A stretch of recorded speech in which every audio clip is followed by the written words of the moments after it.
Welcome to Community Connection, your window to the world around you. We are speaking with Carol Stewart, who is the president of the Southwest Dearborn Heights Neighborhood Association, along with our councilwoman, Lisa Hicks-Clayton. Welcome to Community Connection, ladies. Thank you for having us. We have something exciting to speak about, something that's been going on for, I think, over a year now. Yes, this is the second year. This is our second year in Dearborn Heights, and it's called Light Up the Night, and what a phenomenal idea. Our street lights are out, but they really don't do the job. So tell us give us a recap in regards to how Light Up the Night actually came about, and whose brainchild this was. Well, I guess it was my brainchild. I was out on patrol with our neighborhood watch team and noticed we couldn't see anything between the houses, between the lights. There's only 2 lights on every block. So we figured if people would turn their porch lights on every night, it would give them such an opportunity for the police to see, other neighbors to see, our neighborhood watch to see, between the houses that the lights won't shine from the streets. That's true. So this is our second annual picnic that we're having. We're having a festival, and it's in Daly Park on West Lake between Lehigh and Hopkins. Okay, and when is this happening? It is May 14th. 2016, which is a Saturday afternoon between 3 and 7. Hot dogs? All the free hot dogs you can eat. We're also having a bake sale. We're having other associations come in and possibly sign up members. The fire department will be there. David Kniezek, Debbie Dingle is going to send a representative, right. And there's going to be quite a few people, and we're going to have our squad and our fire truck there for the children to see, and hopefully we'll have a bounce tap. We will have all kinds of games and things for the children to take care of and play with and get around. Sounds exciting. Right. Councilwoman, how have people reacted to this initiative? Have they actually participated? Very positively. You know, I became involved because I started writing programs back in 1989 for Neighborhood Watch and Community Awareness, which we have a great program here in Dearborn Heights. Corporal Parinello does a phenomenal job with that program. So we have a lot of residents that are already engaged and very supportive. They're receiving crime alerts. They're getting notifications from Ping for Alert from the city. So there's open communication. One thing that Carol had mentioned is the neighborhood associations. We have a lot of neighborhood associations, at least 5 that are active right now in Dearborn Heights. And that's really important because that brings more value to our neighborhoods. And we need to connect with our neighborhoods to make them stronger. And this program does that. Yes, it's crime prevention and awareness. Yes, we want you to turn your porch light on because that helps to deter crime. Have maybe a sensor light in your backyard so that way if police need to go into the back, there's lighting there because they'll tell you they can't see. So it really is a partnership between the community, including our businesses, by the way, our Business Watch, Neighborhood Watch, what's happening in the neighborhoods, and with the police department to keep our neighborhoods safe. And that's a priority. Have you seen a difference from when this initiative started to now in regards to being helpful to the police department when they do go on runs? Do you find that Definitely. maybe it has deterred some? We see more of an uptick in interest Okay. and participation because what makes Neighborhood Watch work are the people, the residents. Absolutely. Simply by calling in when they see something out of place, because I know my neighbor better than anyone else do. We can't expect our police to know everybody and to recognize what's out of place, but we can. We can communicate with the police. They will come out. We see an uptick in that, and that has helped in instances of home break-ins and those type of crimes. We see more response there because we're part of the solution of addressing those issues. And I know the police department welcomes that. Certainly. Now, in regards to disseminating the information and letting people know that this is, something that is, I want to say, requested of our citizens, what kind of information have you used in order to, let people know that they need to participate in this and be part of it? I'm going to let Lisa, Councilwoman. I seem to have the biggest mouth there. We all had information. We all had jobs, Yes. and that was Lisa's job. Yes, because publicity is kind of my forte, a passion, I guess. Your thing. I Okay. love communicating with the residents and engagement and encouraging Sure. that. It makes a better, stronger community. So what we've done is we have taken to social media, obviously. Mm-hmm. There's a Facebook page for Light Up the Night, as well as the Neighborhood Association. Southwest Dearborn Heights Neighborhood Association takes the lead on this, but we do have support from other neighborhood associations that have pages, like Military Park and Gulfview Manor Civic Association. So we're using those pages to get information out. We have worked closely with local print media as well. They've done a fabulous job getting information out there through the press and guide, as well as the city website, and of course here on your show, which is instrumental to getting the information out. Absolutely. And word of mouth. I mean, people talk about this, and they see us out in the community, and we're talking about this and saying, yes, you want to be part of this. So what is there, like a uniform time, a set schedule where it's in the winter, of course, and in the summer it's two different times. So do we have a set time where From dusk until dawn. Okay. Gives, I can't express the opportunity that just turning on a light bulb that costs $1.50 a month to run, and That was my next question. $1.50 a month to turn on your porch light, and that gives you so much security. For you and your neighbors. Exactly. I mean, when somebody gets broken into, they feel violated. Sure. And this, if everybody will help by turning their porch lights on, we can stop the violation. And also, we need the lights. I live right underneath a street light. Now, at the most, it covers 3 houses.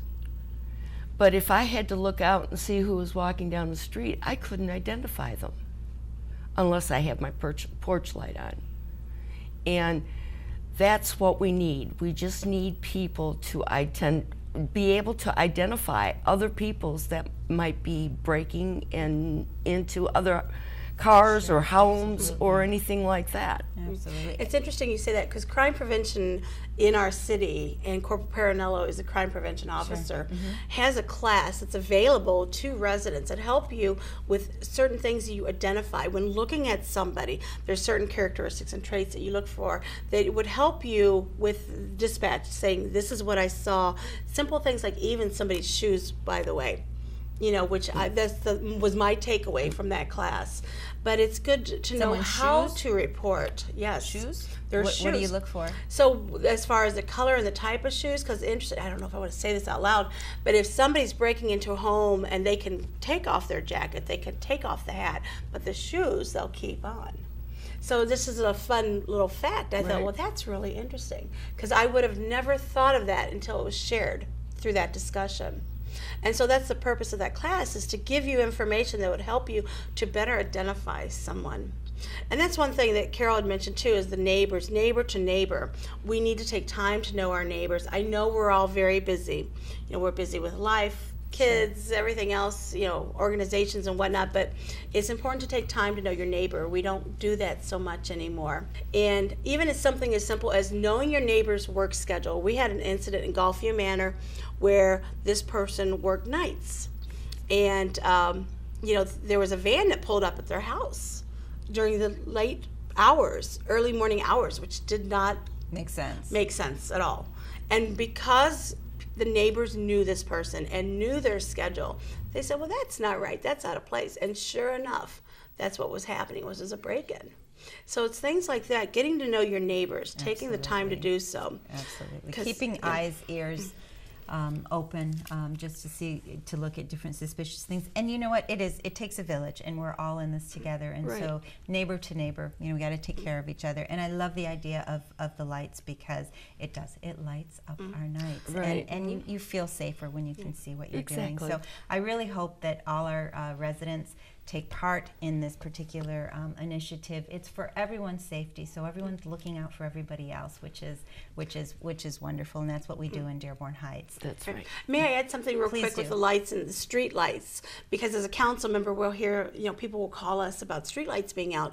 Very important to know is that there is a tag on each light pole with a number on it. It's assigned to the light pole to identify it.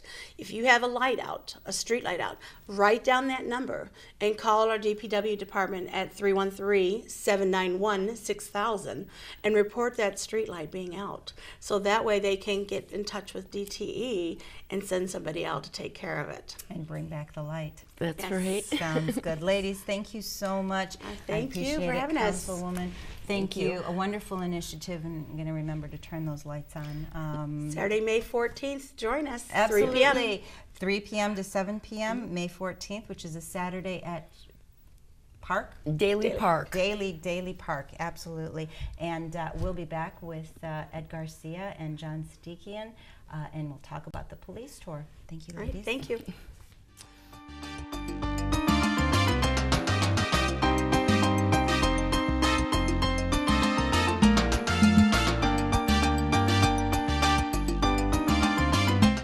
Welcome back to Community Connection, and with us right now is Officer Ed Garcia. Welcome. Thank you, Siham. Officer Ed, the amazing things that you do. If you all remember, we've had Officer Ed on the show a couple of times talking about the Police Unity Tour, and you are off and running again this Sunday. Yes. You are leaving to... I am leaving Sunday at 6:30 in the morning, and my bus will take me all the way to Somerset, New Jersey to prep for 2 days until we start our journey from Somerset, New Jersey to Washington, D.C.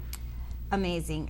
You tell us about the just a recap, the Police Unity Tour. Now you, the theme is We Ride for Those Who Died. Exactly. And so you are riding in honor of one of our Yes. fallen police officer. Yes. Tell us about that, and tell us how that came about, and, Okay. and how you created this passion to do it, because this is not your first time doing it, and, No. and not the first time in honor of our police officer. Yes. Unfortunately, in 2006, the month of May, one of our fine police officers, Officer Jason Mikowski, was dispatched to a call in the north end of our city. And on that tragic day, he lost his life from a gunshot wound. Several years later, He left behind He left behind his two-year-old 2-year-old son, his mother and his sister. His father was a retired police officer that had passed away, but his father was a command officer with the city of Dearborn Heights. And they honored him at the police department the following year, Absolutely, yes. and then his name was placed on the wall in Judicial Square at the National Law Enforcement Memorial Wall in Washington, D.C., which his family was able to see. Which consisted of his sister and his mother at that time. And that's the wall that's associated with your With the Police Police Unity Unity Tour. And there was also a restoration of that wall not too long ago, Yes. correct? Yes. And that was something that you did last year. That was last year, yes. The money that's raised from the ride, all the extra money that is, all the money I should say that is raised from this ride goes for the maintenance and the upkeep of the wall, as well as, unfortunately, adding names to the wall as we continue forward. And I know this, just to have a perspective from last year to this year, how many names were added to that wall?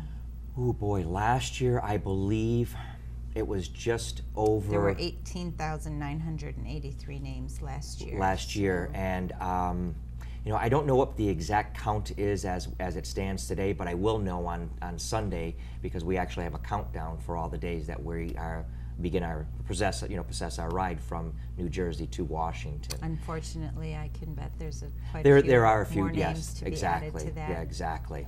So you actually ride in Officer Jason Mikowski's name. Yes. And it is quite physically It is- challenging it to is. do this, Officer Ed. So Thank what you. do you do? It is a I'm challenge. Just in awe because we were talking earlier and you were telling me, what you have to do and what the ride actually entails. So tell us what you do to condition yourself. Yes. And tell us what you do to. Well, I actually get I there. train from December all the way until we can get some warm weather in the springtime, and most of my training is done indoors. I have a machine at home with a TV that I'm able to plug in my YouTube and monitor and watch what is going on. I also use my headset. For the real nice days So that are it's a above. still It's a bike it's that a you it's just a it's go a riding for. machine that this is placed on, and so I'm able to just freewheel right on this machine and. So actually train on this. Right on this bike, right on this Oh. one itself. Yep, right on this one itself. So all the mileage is put right on this machine. Oh, Yes. that's great because obviously the positioning that you are. Everything and is so all. you, Yep, everything is all there's set. nothing that changes for you. Exactly. So everything has been calibrated. This bike is fitted just for me. So anyone else would have some difficulties riding, but this bike is fitted just for me. So I do all that training. Then when we have some nice weather, which we have, I will get out on the road as long as it's not too cold. Nice weather? Yeah, it gets up Working and on down it. here in Michigan, exactly. And but for the last 2 weeks, I've been out on the road. I just did a big ride in Kensington. I just did another ride last week, Saturday, down to Wyandotte and back. Yes. To see those Go Charger kids in rowing, and then I'll do another ride. I'll ride the rest of this week, and then I'll do a long ride on Saturday before I pack up the bike and clean it and get it ready to go Sunday morning. So how long is the actual ride once you get there and you start, and what's the We route? have 2 days of training, so we will actually do, and the training consists of a minimum of about 40-mile rides. And but we will actually be riding to some of the other memorials that take place in Somerset through the FOP, which is called the Fraternal Order of Police agencies that are on the East Coast. So they'll have some memorials that we will actually ride our bicycles to as a team.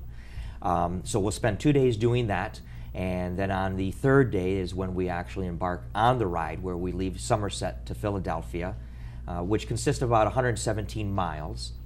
And then we'll spend the night in Philadelphia. The next morning we'll leave Philadelphia. That will be the longest stretch between Philadelphia and Baltimore, Now, Maryland. You stop during those Yes, intervals, we of have course. hotels that we stay in, so that Okay. gives us the opportunity to have our meals.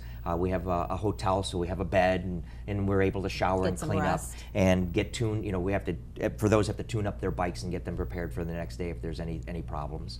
And then from Baltimore, we'll head right into Washington D.C., where we'll get into the stadium, the National Stadium, and we'll stage up there where all of the other organizations from the chapters will arrive. Because there's many different chapters. There's about 1,800 police officers that will arrive in the stadium in Washington. You chose the California chapter. Yes, that was the California chapter is the largest chapter with a little under 350 officers, and it is what is known as the Challenge chapter. So this chapter is the chapter that rides the longest in those 3 days. Amazing, amazing. So you have all your comrades with you all around the country, basically, Yes. in different chapters, riding for.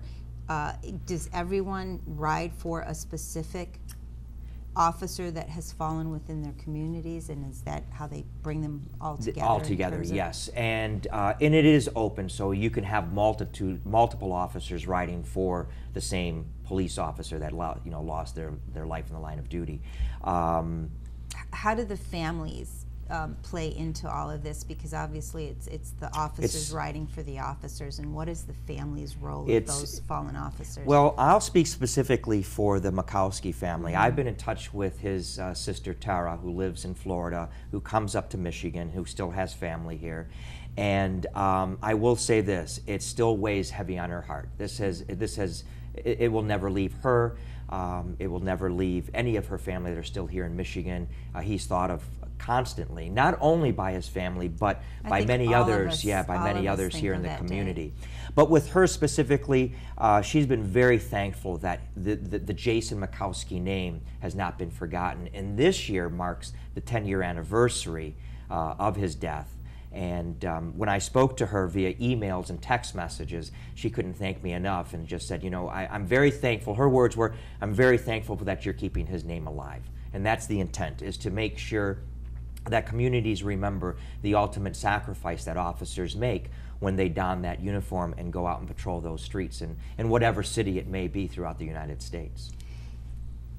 Tell me about the shirt that you're wearing. You showed it to me earlier, Yes. and I think we were both sort of teary-eyed. Yes, and I'm still in awe. This is a shirt that was created at the Group Stall, which is located in Sterling Heights, Michigan. And basically what they did was they asked me for my thoughts, and this is completely donated by them. There's several others that I have that will be getting to the family and so on. But anyways, what they did was they asked me to share some photos and some thoughts that I had, and then one of the marketers in the 3D design department of the company sat down with me and asked me about Jason and asked me about his family, and said, I'm going to work on something for you. And this afternoon, believe it or not, today, Yes, I you got a picked phone it call up. as I was heading back to St. Clair Shores and said, we have a box here for you. And I arrived and pulled this out, and the shirt is, the jersey, I should say, is just beyond belief. And this is a symbol and a memorial symbol for Officer Mikowski, and this will be taken to Washington. This will be placed on the wall next to his name. And then from here, it will be placed in an envelope and mailed to his family. So they will have this memento so that he'll always be remembered, and as well as the helmet. It says never forgotten, and it actually says Corporal Jason Mikowski. It has his badge. 1974 to 2006. And on the back, and we'll put a picture of that Yes. up too, it actually has the Unity mural, Tour. the Unity and Tour, the, yes. and the mural. So Yes. very lovely and very thoughtfully. I think that's the word, thoughtfully done. So gorgeous. And you walked in with this. Yeah, we walked here in with the too. helmet. This was, the Westland Police Department has been just tremendously generous with Event 2000, and they wanted to do something, so they said, hey, let's get this thing going. And they said, we want your helmet, and within 2 weeks I got this back. As a matter of fact, on Friday it was delivered to my home with a plaque, and they said, would you please take that to Washington also? So I said, with honor. And so that will be taken also to Washington as a symbol for Jason. And it also says Jason Mikowski, never forgotten. So that was actually designed as well. Yes. And this says Officer Ed Garcia, Dearborn Heights Police Department, in honor of Corporal Jason Mikowski, EOW, May 25th, 2016 Police Unity Tour. So just some amazing things here. And tell me how this affects you. In doing this and in really committing the time, the effort, and also in creating these things as a monument to Corporal Mikowski. How does that affect you personally, and how do you envision what you're doing and what the effect is on his family as well? Well, I was very thankful that I spent my career and never had to face any danger per se, that I was able to do my 8 hours and 12-hour shifts and was able to go home to my family and retired and have been safe. Ultimately, though, we know, as in this case here with Officer Mikowski, sometimes that's not the case, and these fine men and women set out to do a job, and in some cases they don't return. So I have been challenged by fellow officers as well as community members to keep this alive. So to me, it's very deep in my heart. I knew Jason personally. Although our circle of friends were completely different, we were comrades in the same police department. Sure, something brought you together. And our rank and our badge and our different districts didn't keep us apart. We were still friends. And on that tragic event, and that tragic day, I still remember it very vividly. So when I found out about the Unity Tour and this opportunity that I have to memorialize Jason, I decided that was something I was going to do. Every officer that dons that badge and puts on that uniform, if the ultimate sacrifice they give is their life, then someone should fill those shoes and continue that legacy for them and let the community know that they'll never be forgotten. In this case here, we are not going to ever forget this fine officer and the sacrifice that he made for the city of Dearborn Heights, for the residents, the fact that he was brave. He was a tough soldier and went out there and did what he felt was the right thing to do to protect our community.